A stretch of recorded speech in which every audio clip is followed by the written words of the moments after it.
Les promesses, les observables et maintenant les signaux. Une nouvelle façon de développer des applications réactives en utilisant une syntaxe plus simple que celle des observables. Pour info, l'intention de l'équipe Angular n'est pas de remplacer RxJS par Signal. Bienvenue dans cette vidéo dont l'objectif est de vous montrer comment créer une application Angular basée sur l'utilisation des signaux. Concernant le contenu, nous étudierons dans un premier temps l'API des signaux, puis nous mettrons ces connaissances en pratique via une implémentation. Nous partirons donc de ceci pour arriver à cela. Et cela en utilisant les signaux.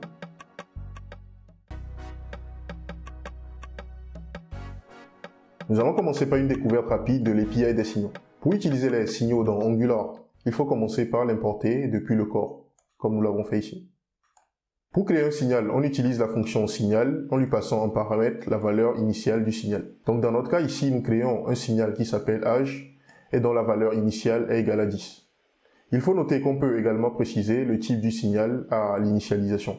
Donc dans ce cas, nous ne l'avons pas précisé parce que ce type peut être déterminé par inférence. Donc ici, c'est comme si on écrivait signal de number comme ça. Mais TypeScript est assez intelligent pour pouvoir déterminer ce type par référence, raison pour laquelle nous ne l'avons pas précisé.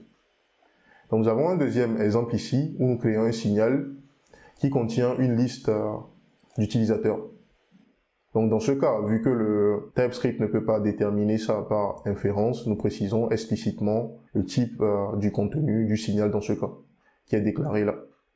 Donc nous avons ici une liste d'utilisateurs et nous avons comme valeur par défaut de ce signal un tableau qui contient un premier utilisateur.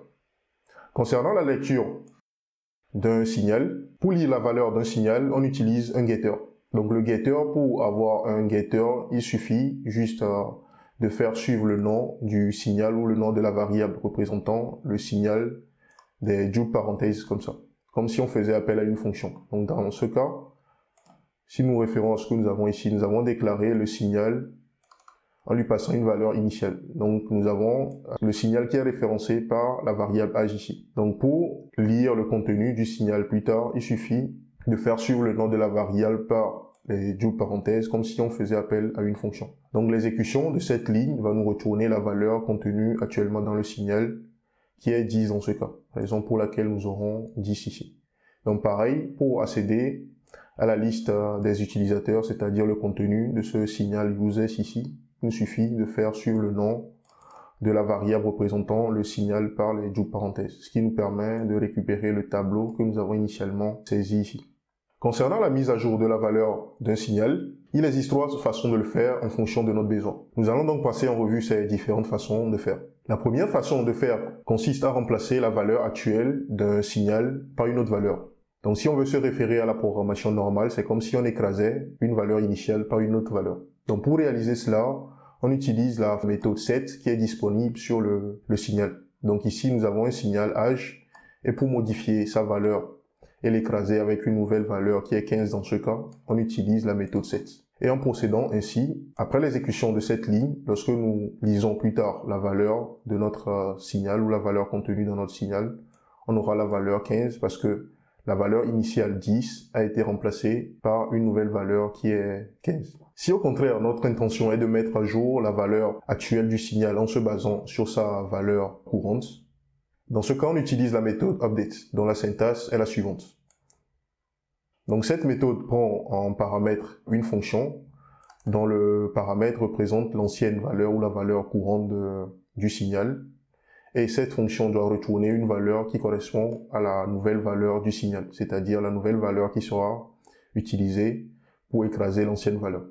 Donc ici, nous utilisons cette méthode pour mettre à jour notre liste d'utilisateurs. Donc supposons ici que nous avons, notre intention ici est d'ajouter ce nouvel utilisateur à la fin de notre liste initiale, c'est-à-dire à la fin de la valeur contenue dans notre signal qui est users que nous avons précédemment déclaré ici. Donc au début, ce users contient un seul utilisateur. Donc notre intention est d'ajouter un nouvel utilisateur à la fin de cette liste. Donc ici, ce que nous faisons, nous voulons faire cela de façon immutable. Donc ce que nous faisons ici, nous utilisons la méthode update pour récupérer d'abord la valeur actuelle du tableau et nous créons plutôt un nouveau tableau ici en réalisant d'abord une copie du contenu de l'ancien tableau et à la fin, de ce nouveau tableau, nous ajoutons la nouvelle valeur qui est le new user ici. Donc à la fin, ça nous permet d'avoir un tableau qui contient deux valeurs, dont la première valeur représente la valeur initiale et la seconde valeur représente le nouvel utilisateur que nous avons ajouté à la liste. Donc nous pourrons utiliser le update au lieu du set si notre intention est de faire un calcul de la nouvelle valeur en se basant sur la valeur courante du signal. La troisième façon de modifier la valeur d'un signal est d'utiliser la méthode mutate, dont la syntaxe est la suivante. Donc cette méthode prend en paramètre une fonction également qui, dans le premier, la première valeur ou le premier paramètre représente la valeur courante du signal. Donc dans ce cas, la fonction ne retourne pas de valeur, c'est une fonction qui ne retourne aucune valeur, mais à l'intérieur de cette fonction, nous pourrons procéder à la modification de la valeur de notre signal. Donc on l'utilise généralement pour modifier les valeurs non primitives comme les objets et les tableaux. Donc ici, contrairement à ce que nous avons fait ici, où nous procédons à une modification de façon fonctionnelle ou de façon immutable, dans ce cas, le mutate nous permet de modifier une valeur qui est non primitive. Donc ici, on reprend encore le tableau, notre tableau initial, mais cette fois-ci, nous modifions à l'intérieur de notre fonction de mutation, nous modifions le nom et le rôle du premier utilisateur, c'est-à-dire de l'utilisateur Toto dont le rôle est guest. Donc, suite à l'exécution de ce code, nous aurons à la fin notre signal qui va contenir cette valeur. Donc, on remarque ici que le premier utilisateur, ces informations ont été remplacées par root et admin, ce qui nous permet à la lecture de la nouvelle valeur du signal d'avoir ce contenu dans notre tableau.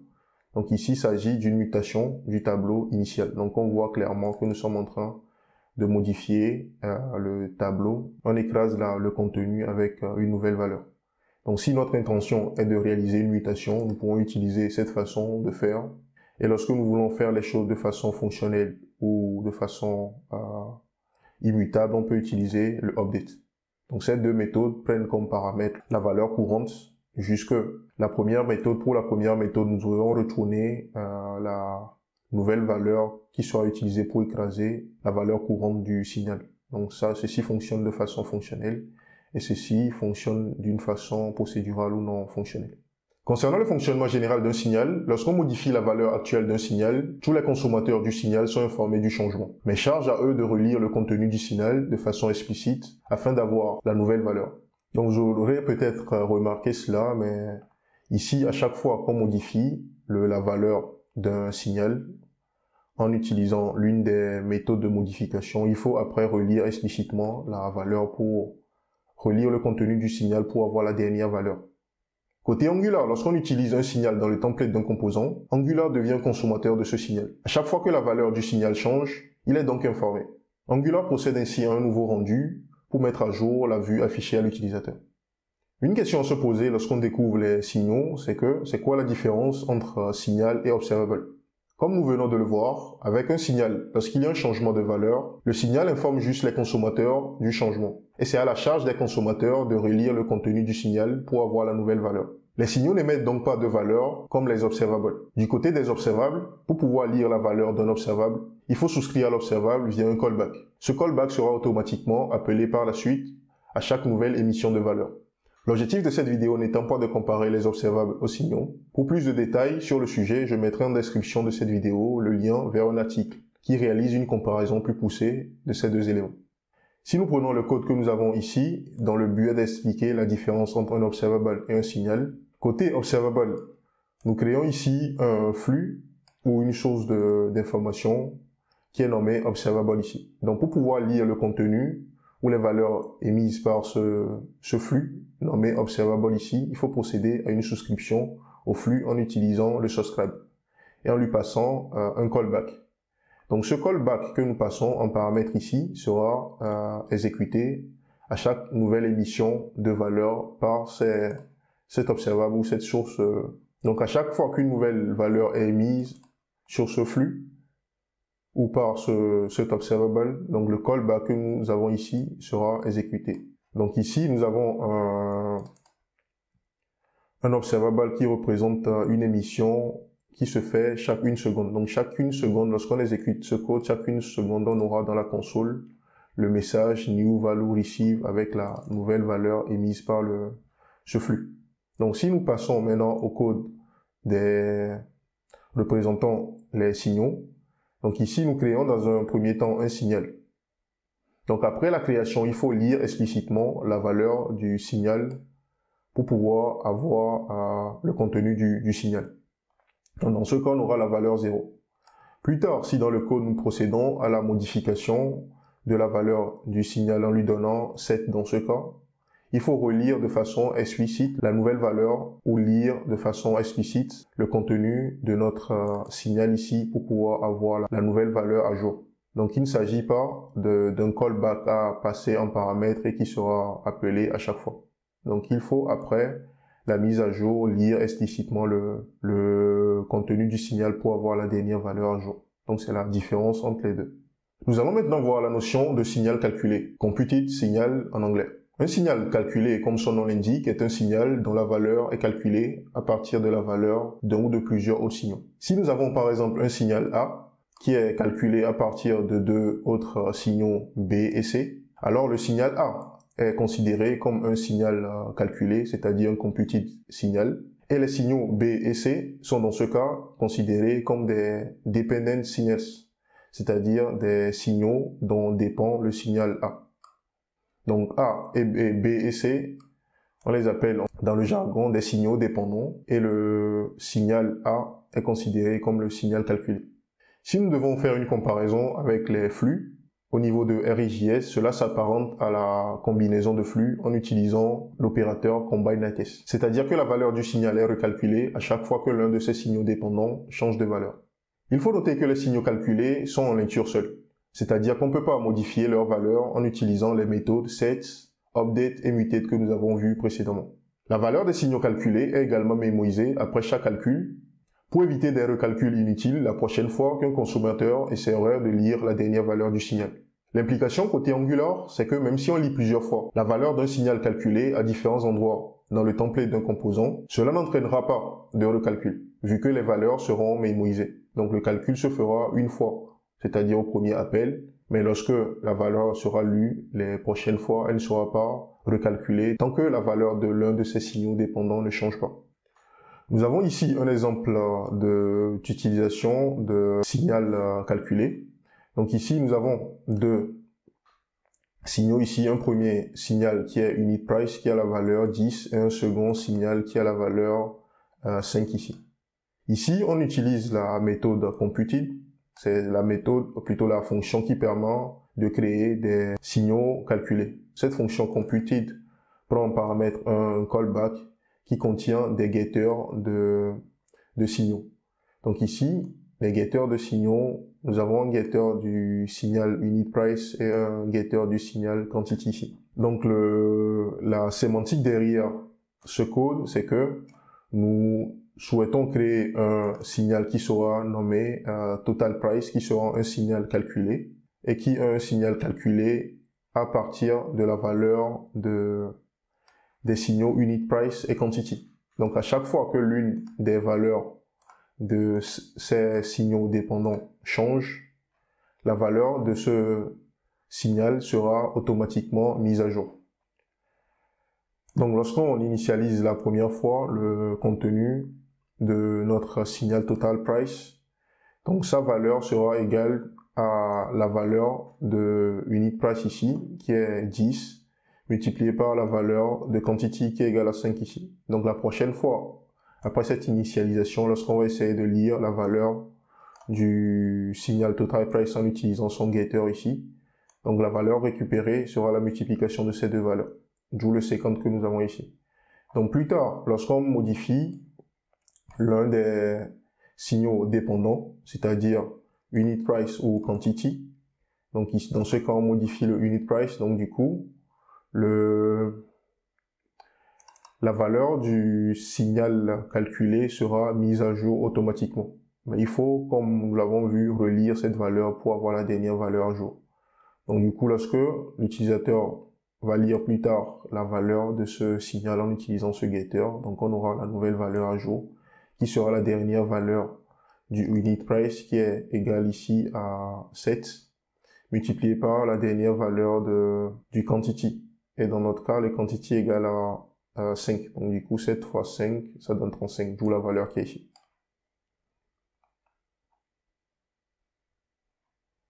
Une dernière notion à connaître sur l'utilisation des signaux est la notion d'effect. L'API des signaux fournit également des effects qui peuvent être utilisés lorsque nous avons des codes qui produisent des side effects. Comme exemple de side effect, nous avons l'utilisation du console log pour des raisons de débogage par exemple, ou pour réaliser des logins, et le fait de faire des appels API par exemple, ou des appels réseau. Donc pour réaliser ces choses, on peut passer par des effects. Pour créer un effet, il suffit de lui passer en paramètre un callback, c'est-à-dire une fonction qui sera exécutée à chaque fois que la valeur d'un de ces signaux dépendants change.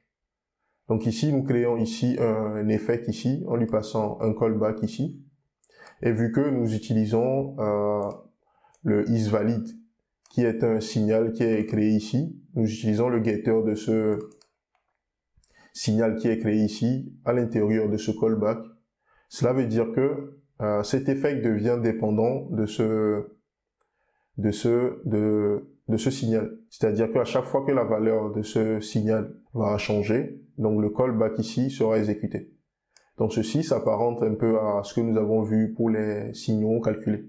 Donc la différence est juste que ici, c'est pas une création de signal que nous faisons, mais nous utilisons un callback qui sera exécuté à chaque fois pour produire. Déjà, le callback va permettre d'isoler les side effects de l'application. Ça, c'est la première chose. Et la deuxième chose à savoir, c'est que ce callback sera exécuté à chaque fois que l'un des signaux dépendants change de valeur. Donc ici, après la mise en place de cet effect, lorsque nous allons modifier la valeur de notre signal isValid ici, ça veut dire que ceci sera exécuté. Donc on aura ceci qui va s'afficher dans la console. Donc pareil, lorsque nous allons modifier encore plus tard la valeur encore de ce signal isValid ici, on aura ceci qui va s'afficher dans notre console. Un point important à noter ici, c'est que pour un effet donné qui dépend de certains signaux, il ne faut modifier aucun de ces signaux dépendants dans le callback qui est passé à l'effet lors de sa création. Sinon, on tomberait dans une boucle infinie. Armés de toutes ces connaissances théoriques, nous pouvons maintenant passer à la pratique. Comme cas d'étude, nous allons supposer que pour un site de e-commerce, nous sommes en charge du développement d'une interface qui permet de gérer une liste de produits. Nous avons donc une interface avant l'implémentation qui se présente comme suit. Et la target est d'obtenir une interface fonctionnelle qui se présente comme suit. Et cela en utilisant nos connaissances actuelles sur les signaux. Pour résumer, notre objectif sera d'implémenter l'affichage de la liste, du filtre et des boutons d'action. Nous allons donc prendre connaissance du code existant, puis procéder à l'implémentation pour répondre aux besoins du client. Pour la suite, nous allons réaliser notre implémentation en utilisant ce listing ici comme feuille de route, pour être sûr de ne rien louper. Donc si je me réfère à la liste, donc dans un premier temps, nous allons réaliser l'affichage de la liste des produits en utilisant le composant Product Item. Nous allons réaliser ensuite l'affichage du nombre total des produits de la liste, puis réaliser l'implémentation des boutons d'action, réaliser l'implémentation du filtre et utiliser à la fin les effets pour loguer les changements ou la mise à jour de la liste des produits. Donc si je me réfère maintenant au code que nous avons ici en partant de la racine du projet, donc j'ai un composant ici App Components qui contient la liste des produits. Donc par défaut, dans notre application, c'est ce composant qui sera affiché. Donc nous avons, pour la présentation générale de la structure du projet, donc nous avons un dossier de fonctionnalité Product ici, qui contient notre fonctionnalité de produit que nous souhaitons développer. Donc c'est ici qu'on va retrouver tous les composants permettant de gérer cette fonctionnalité ou toutes les fonctionnalités qui sont liées au produit. Donc nous avons un premier temps, lorsque je regarde ici, ça c'est le fichier de présentation que j'ai utilisé.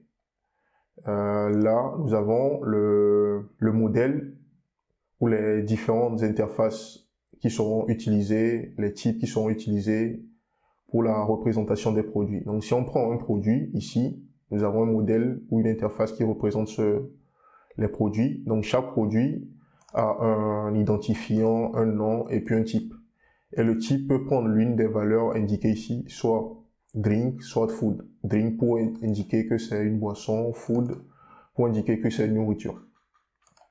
Donc nous avons aussi une interface code label qui nous permet de gérer des choses côté interface utilisateur. Donc sûrement utilisé dans une liste plus tard. Donc si je prends maintenant la liste des produits et que je me réfère à son contenu, donc on va s'intéresser dans un premier temps au product list qui est affiché dans notre app components. Donc si je regarde un peu le corps de ce composant, donc c'est un standalone components qui utilise ce sélecteur.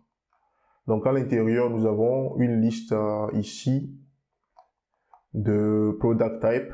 Donc il s'agit des éléments qui seront utilisés pour afficher ici le filtre. Donc il s'agit de cette liste en fait. Donc nous avons all, food et drink. Donc il s'agit de cette liste ici qui permet d'afficher ce filtre.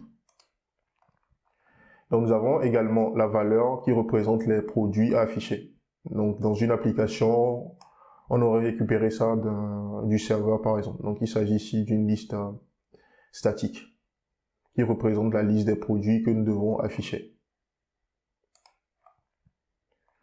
Donc nous avons product ici qui fait référence à la valeur par défaut ici. Nous avons également le type de produit sélectionné. Donc sûrement qu'à chaque fois que nous allons modifier la valeur de ce filtre, donc cette valeur doit être contenue ou stockée dans le selected product type.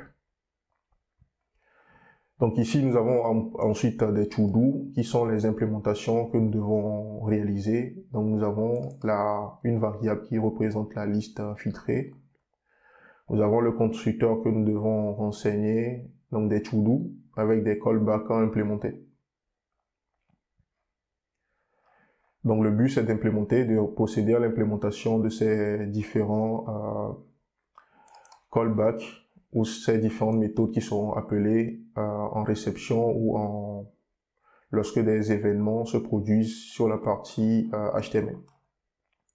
Donc si nous regardons maintenant le code de la liste ici, donc nous avons dans un premier temps ici la liste des boutons d'action qui est la liste des éléments que nous voyons ici en tête de notre page. Donc il s'agit de ces éléments. Donc ce sont ces boutons d'action qui sont ici. Donc nous avons ensuite la liste des filtres. Donc nous avons une liste ici qui affiche les différents filtres que nous avons. Donc il s'agit de radio button qui permet de sélectionner le type de produit que nous voulons afficher. Donc c'est ce qui nous sert en quelque sorte de filtre. Nous avons ensuite des to-do également ici. Donc c'est ici que nous devons afficher la liste de nos produits en nous aidant du composant product item. Nous avons ensuite le count ici qui est censé afficher également le nombre d'éléments contenus dans la liste affichée à l'utilisateur. Donc comme nous l'avons dit, nous allons nous référer à cette feuille de route pour procéder aux différentes implémentations. Donc si nous revenons encore ici, donc nous allons jeter un coup d'œil également au product item ici. Donc le product item, il s'agit, si nous référons à la partie TS, donc nous avons le product item qui utilise ce sélecteur qui est également un standalone component. Donc ce composant prend en entrée une valeur qui représente le produit à afficher et il envoie un événement vers l'extérieur pour informer l'extérieur que l'utilisateur veut procéder par exemple à une suppression. Donc si on regarde ici, donc nous avons un bouton qui est affiché sur chaque produit. Le nom du produit est affiché ici pour chaque élément. On affiche le nom du produit en question. Et à chaque fois que l'utilisateur clique sur ce bouton de suppression, on envoie l'ID correspondant à l'ID du produit actuel pour pouvoir le supprimer de la liste. Donc voilà une présentation rapide du code existant. Donc nous allons procéder maintenant à l'implémentation en utilisant les signaux. Donc je reviens là. Donc la majorité de l'implémentation va se passer au niveau du product list. Donc je reste là. Donc si nous nous référons à notre feuille de route, la première chose à faire, c'est d'afficher la liste des produits en utilisant le composant product item. Donc là, j'ai besoin de la partie HTML, de la partie... donc je mets le HTML ici. Donc il s'agit de réaliser cette implémentation. Donc je vais commencer par mettre en place mon composant product item ici. Donc si je veux afficher une liste, je suppose que je dois faire forcément une boucle pour pouvoir afficher cette liste. Donc si je me réfère au contenu de mon fichier TS ici, j'ai ma liste de produits qui est là. Donc l'idée c'est de passer par des signaux pour réaliser cette implémentation. Donc ce que je vais faire ici, dans un premier temps, aujourd'hui, j'ai ma liste de produits ici qui est représentée par product. Donc je vais commencer par transformer ceci en un signal parce que là nous avons une affectation de valeur simple. Donc je vais commencer par transformer ceci déjà en un signal. Donc je vais juste faire ceci. Signal. Donc je lui passe comme valeur initiale le default value ici. Donc le default value représente la liste des produits et on sait que notre signal va contenir une liste de produits. Donc je peux faire ceci pour indiquer explicitement que mon produit contient que mon produit représente un signal qui va contenir une liste de produits. Donc là, j'ai créé un signal qui me permet d'avoir la liste des produits, la valeur par défaut, c'est-à-dire la valeur initiale ici. Donc la seconde chose que nous allons faire, nous allons commencer par afficher ici la liste en utilisant notre composant product item. Donc je copie juste le nom du composant, j'ajoute ça ici, je fais ceci.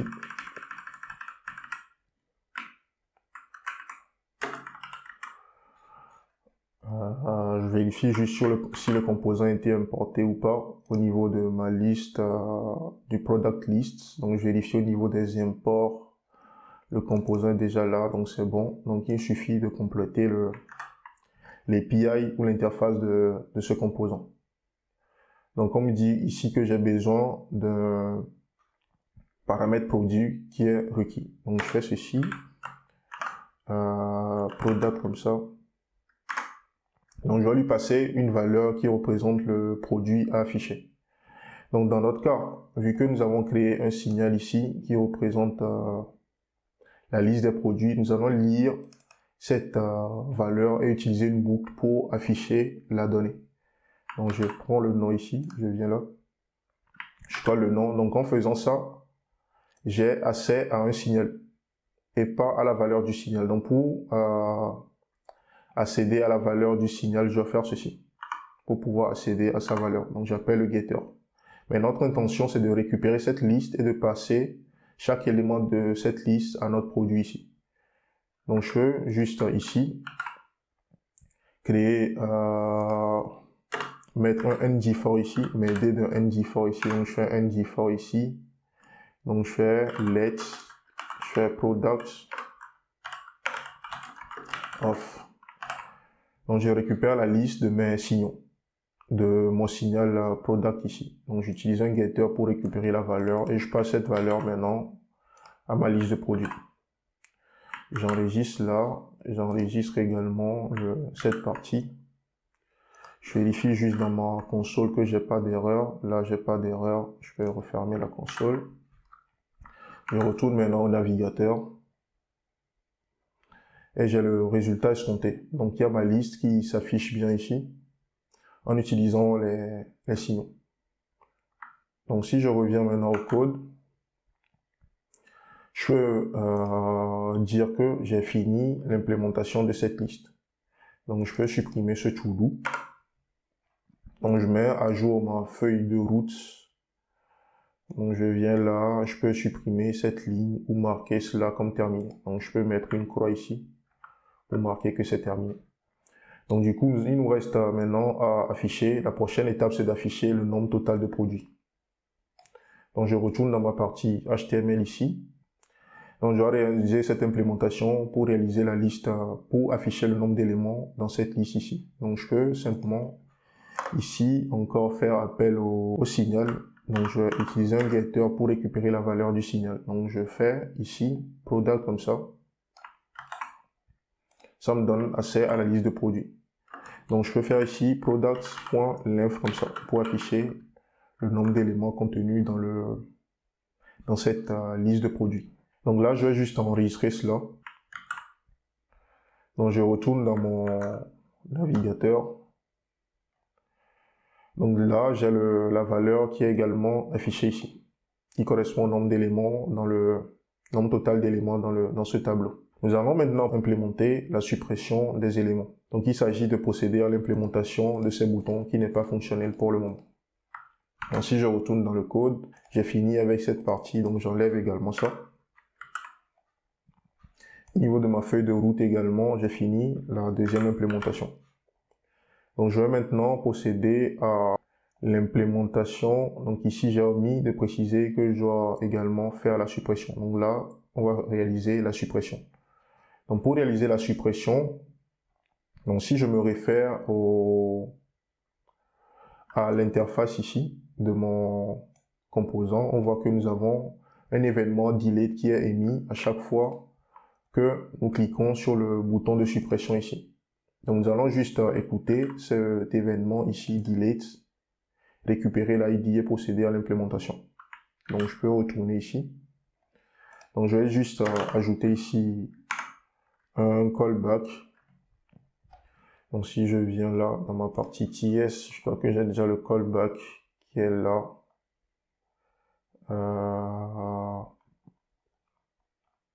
Ok, donc j'ai un callback en delete ici, donc je vais juste brancher cela dessus.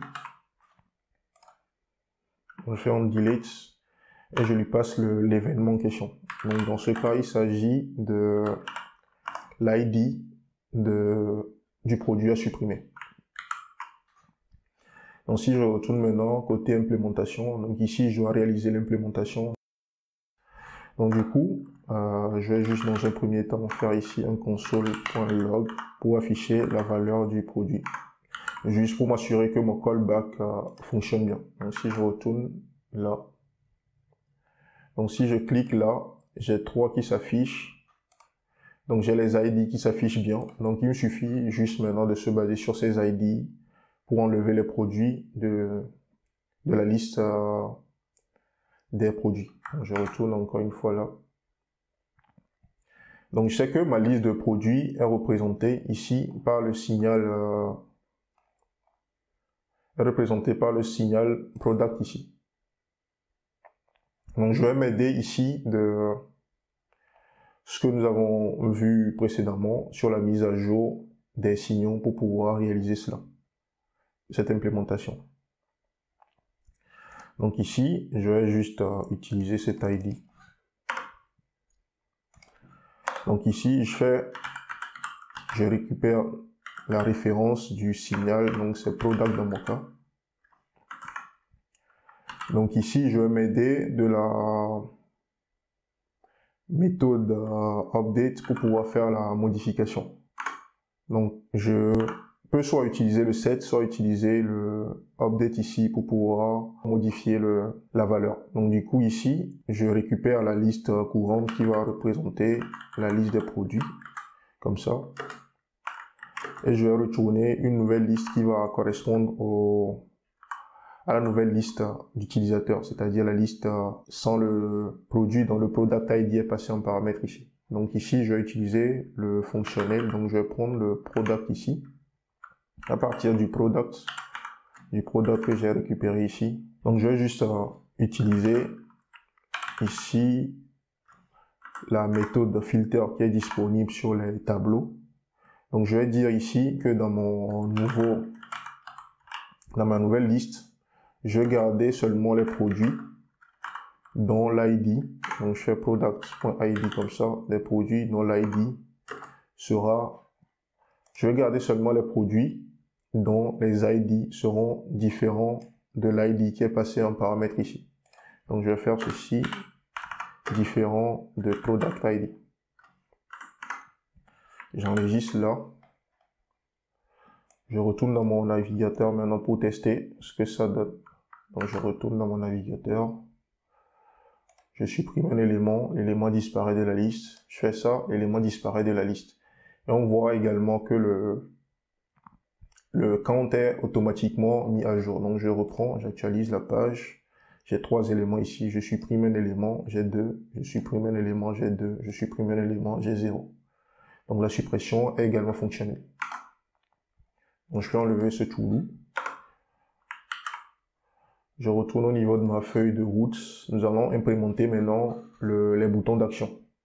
Donc nous allons implémenter dans un premier temps la suppression de tous les éléments. Donc il s'agit du bouton ici, le delete all. Nous allons voir le callback qui est derrière ces boutons d'action et réaliser son implémentation. Donc je retourne dans le code.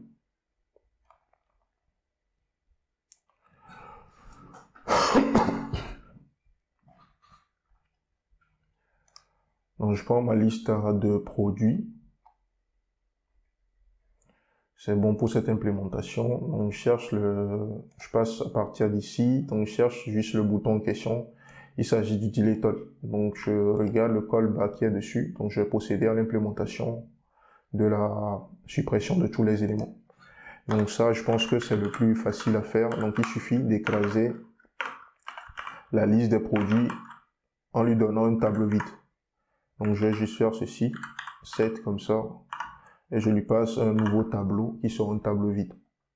Donc ça me permet d'écraser le contenu actuel du signal avec un tableau vide. Donc j'enregistre là, je retourne dans mon navigateur, je clique sur le delete all, on voit que tous les éléments sont supprimés et j'ai le count qui est également mis à jour. Donc je considère que c'est bon pour cette partie également.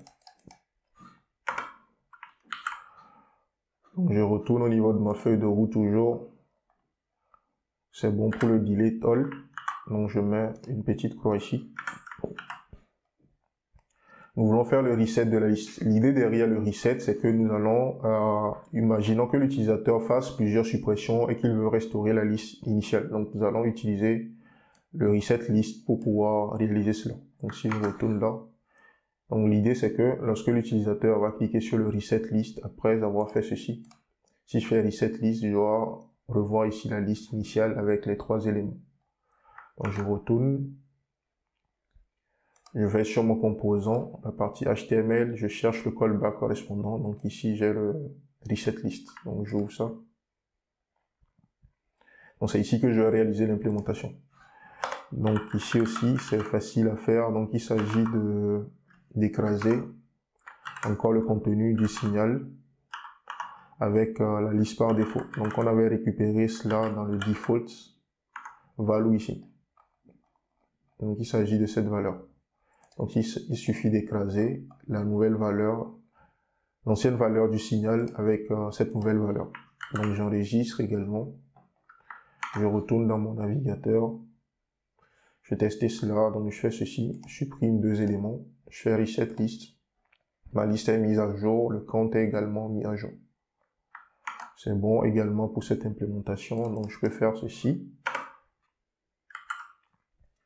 Et enlever cela de ma feuille de route. Donc je viens là. Et j'en considère également que j'ai déjà fait ça. Donc je mets une croix également là. Donc nous allons maintenant réaliser l'implémentation de l'ajout d'un nouvel élément dans le tableau. On va simuler le fait que l'utilisateur veuille par exemple ajouter un nouveau produit en cliquant sur le bouton Add New ici. Donc nous allons voir comment réaliser cela. Donc nous allons réaliser cela en utilisant les 2 méthodes, à savoir le mutate et le update que nous avons vu, juste pour nous permettre de voir que nous pouvons faire cela de façon mutable, de façon immutable, selon notre besoin. Donc je retourne là, donc nous allons faire la première implémentation en utilisant la façon mutable, donc c'est-à-dire le mutate. Donc je viens là, je cherche le callback qui permet de faire le add new ici, donc ça correspond à ça. Donc du coup, j'ai le nouveau produit, j'ai ici une variable qui correspond en quelque sorte au nouveau produit à ajouter au tableau. Donc je vais juste ici modifier mon signal, donc je fais this products qui représente mon signal. Donc je fais ici un mutate. Donc le mutate, nous avons vu que j'ai un callback dont la première valeur représente la valeur courante, donc current product par exemple. Donc ça représente la liste actuelle de produits. Donc je vais juste utiliser le mutate. Donc nous avons vu que le mutate n'est pas obligé de retourner une valeur. Donc j'aurais pu utiliser ici la forme simplifiée, mais pour ne pas induire en erreur ou prouver que c'est une fonction qui ne retourne rien. Donc du coup je vais faire l'implémentation à l'intérieur ici au lieu d'utiliser la forme simplifiée des arrow function ici. Donc j'aurais pu écrire, donc je vais d'abord écrire le code et puis nous allons voir la différence entre ce que je voulais dire et le fait d'utiliser la forme longue des arrow function. Donc ici notre intention c'est de modifier de façon mutable la liste courante. Donc je dois faire ici un push en ajoutant à la fin du tableau la nouvelle valeur. Donc j'enregistre là.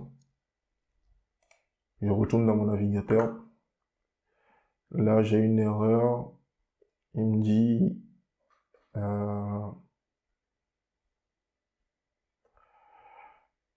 is not assignable to parameter of type products. Ok, je retourne.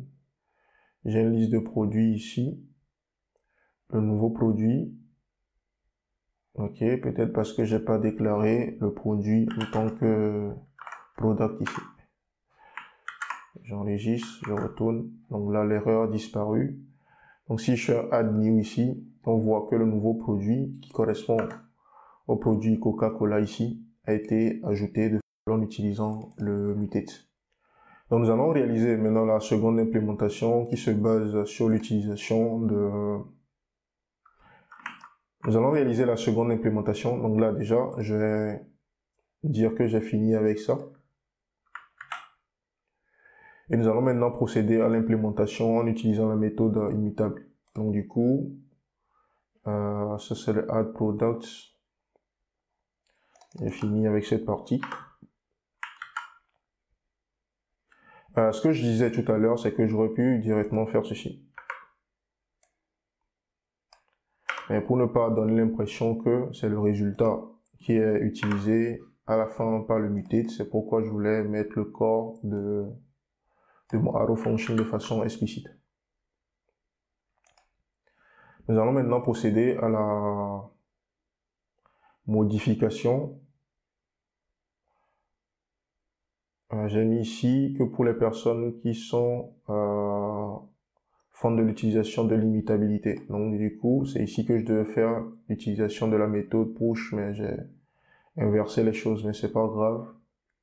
Je vais juste procéder maintenant ici. Soit je déplace les commentaires, donc je fais ceci. Soit je garde les commentaires comme ça pour ne pas modifier. L'existant et respecter ce qui a été dit. Donc du coup, il me suffit de déplacer le code que j'ai mis ici. Je le déplace là. Et je récupère le code qui permet de faire le... non.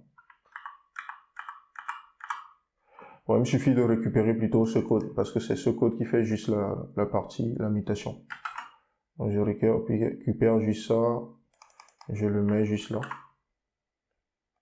Et au lieu d'appeler ici le add produit, je devais appeler le add mutation, add product by mutation. Donc on va retester cela. Il y a une erreur ici, il me dit que le new, ok. Donc je dois ici dire que mon produit, mon new product est de type product. Donc je vais refaire le test. Donc là, je fais add new, j'ai un nouvel élément qui est ajouté à la liste. Et j'ai mon count qui est également mis à jour ici. Donc je retourne. Je vais maintenant procéder à l'implémentation en utilisant la méthode immutable. Donc là, je vais faire pareil. Donc je fais 10.product. Donc ici, je vais utiliser le update pour mettre à jour la liste. Donc j'ai la liste courante qui représente la liste des produits. Donc je vais mettre ici current product par exemple.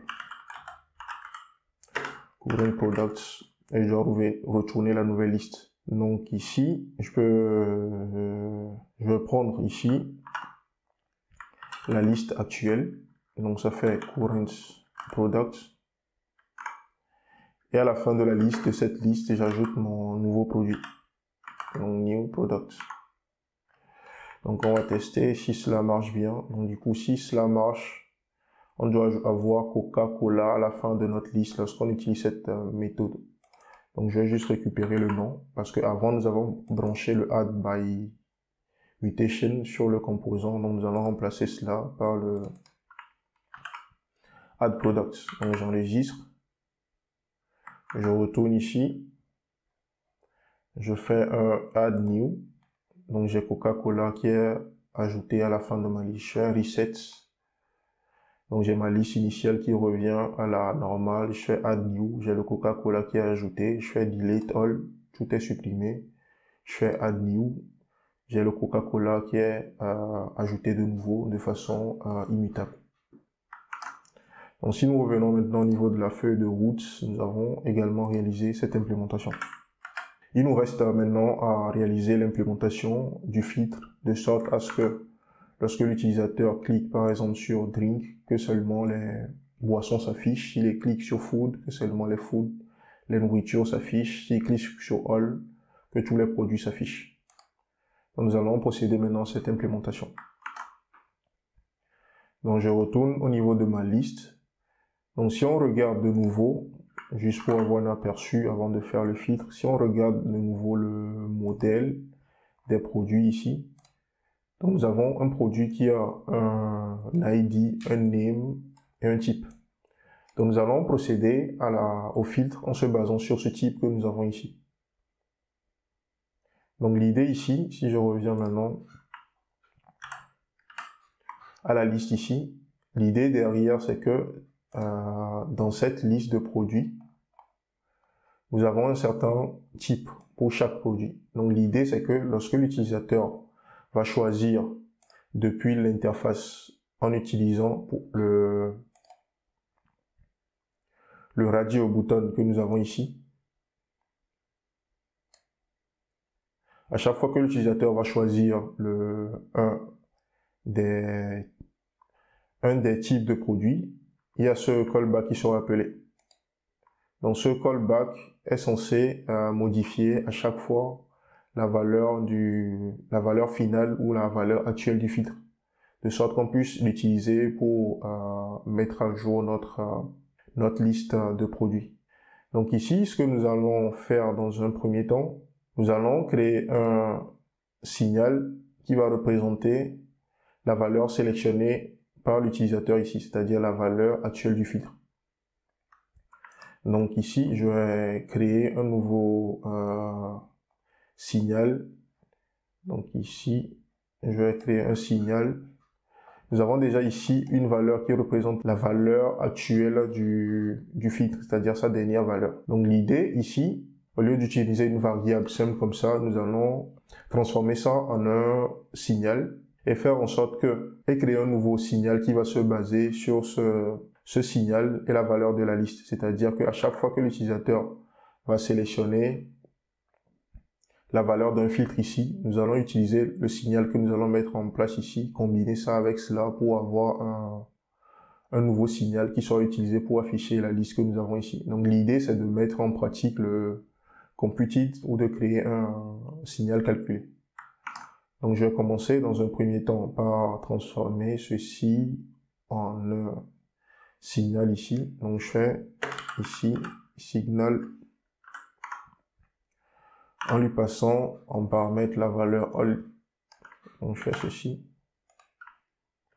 Et je vais dire que mon signal accepte des... je vais dire que mon signal accepte des product type ou soit la valeur all. Donc la valeur initiale de mon selected type est all ici. Maintenant, à chaque fois que l'utilisateur va sélectionner une valeur de filtre ou une valeur de produit, nous allons mettre à jour notre filtre, la valeur de notre filtre en utilisant le filtre que nous avons créé tout à l'heure. Donc il s'agit de selected product type. Donc je vais mettre à jour cela ici. Donc je fais 10.ceci et je mets à jour sa valeur avec la nouvelle valeur. Donc je fais ici 7 et je lui donne le nouveau product type. Donc nous allons quand même vérifier que la valeur que nous retourne le callback est bon. Donc, je fais un petit console log ici juste pour m'assurer que j'ai la bonne valeur de product type. Donc j'enregistre là. Là, j'ai eu une erreur. Ok, donc on me dit que ceci doit être un product type. Ok, donc je peux remplacer le type ici par product type par exemple. Product type. Lorsque je fais ça, j'ai une erreur dans la partie HTML également. Donc ce que je peux faire ici, je sais que ma liste ici est considérée comme un product type. Parce que la valeur qui sera retournée par la partie HTML est en réalité une chaîne de caractères.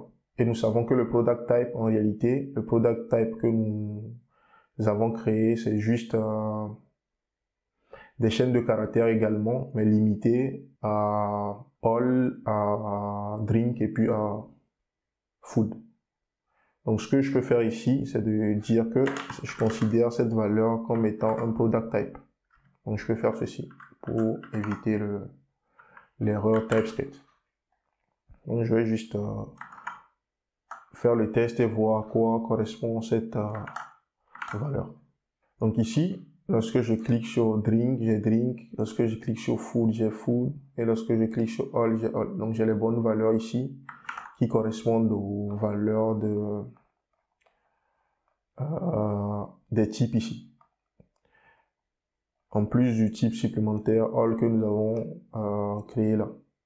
Donc l'idée ici, nous disons que notre signal peut accepter soit des valeurs qui sont food ou drink et que nous avons une valeur supplémentaire qui est all.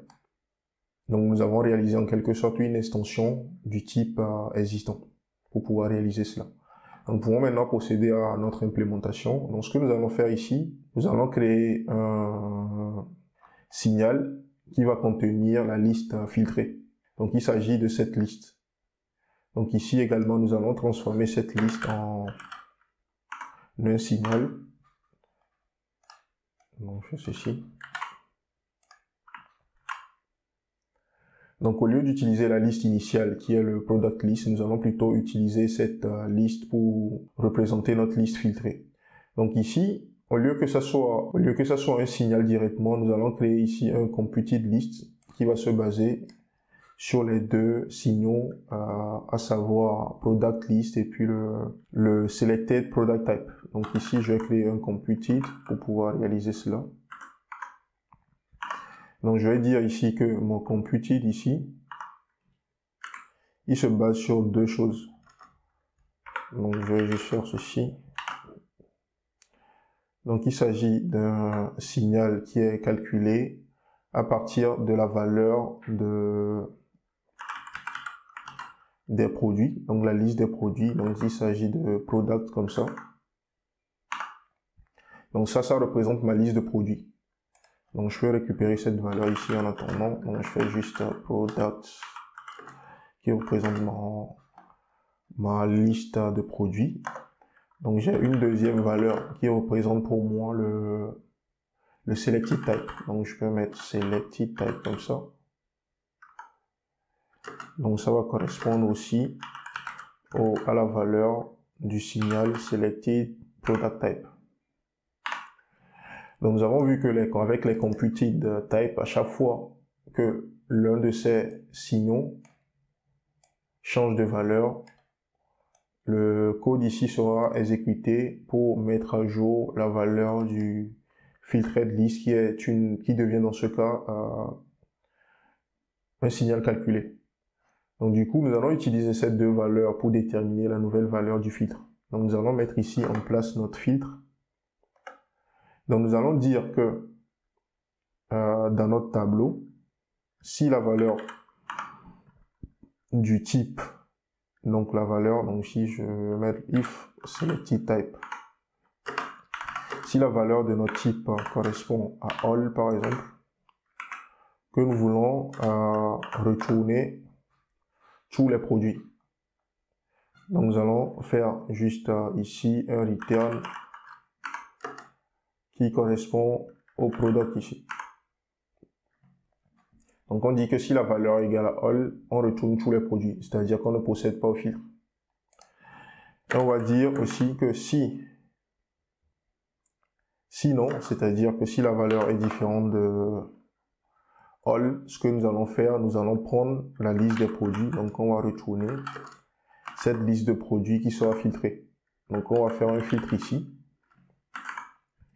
Et on va dire que dans cette liste, donc product ici, product, nous voulons garder seulement les produits dont le type correspond au type sélectionné. Donc le type sélectionné, c'est le selected product type. Donc en procédant ici ainsi, à chaque fois que la valeur de notre filtered list ici à chaque fois que la valeur d'un de ces signaux change, ce code sera exécuté et le résultat issu de l'exécution de ce code sera la nouvelle valeur contenue dans notre signal filtered list ici. Donc à ce stade, si nous procédons à l'exécution du code, nous n'aurons rien. Nous n'aurons rien parce que